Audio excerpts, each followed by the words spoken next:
Hi, my name is Christopher Busey. This is my persuasive speech for SPC 1600. Hello, I'm Bob. Hi, I'm Amy.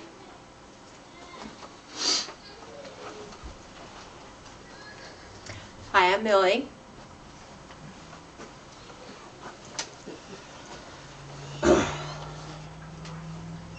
Do you like popcorn, potatoes, and cornbread? It's one of my favorites. Do you know what all these things all have in common? They are a lot more tasty with a little bit of butter on top, aren't they? I know what you're thinking.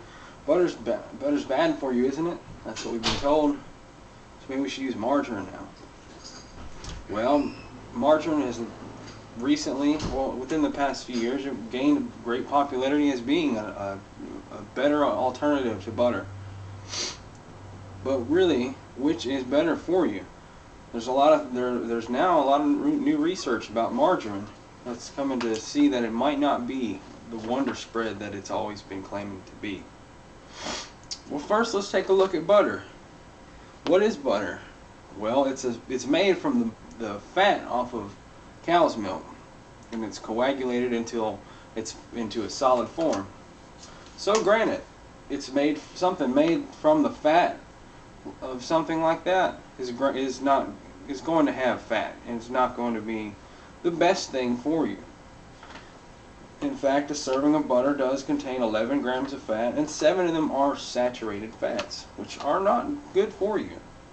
But the other 4 or so grams of fat are ones that they refer to as good fats, or ones that help to raise the high-density lipoproteins, or HDL, cholesterol, which is the good cholesterol. This improves your heart's health. Butter also, seeing as it is a natural product, it helps to increase the absorption of other vital nutrients within the foods. So, but now margarine, on the other hand, margarine is not a natural product. Margarine starts out as oil, typically a vegetable oil, which is not bad in itself, but at room temperature, oil is liquid. So in order for them to make this oil into a solid, they do this with a process called hydrogenation. What hydrogenation means is that they add hydrogen, and it's typically done chemically.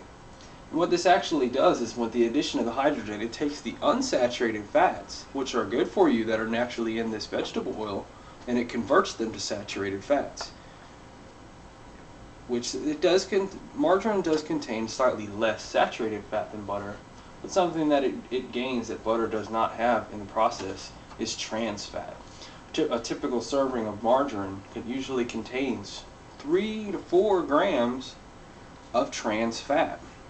And trans fat is being shown now more in research to increase the low density lipoproteins, the LDL cholesterol, which is the bad cholesterol. It causes heart disease and causes the clogging of the arteries.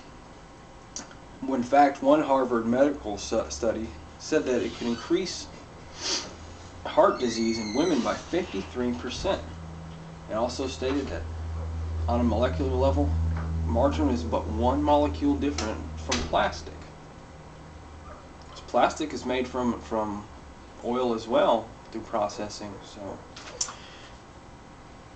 So what does this really mean all in all, in the conclusion of things?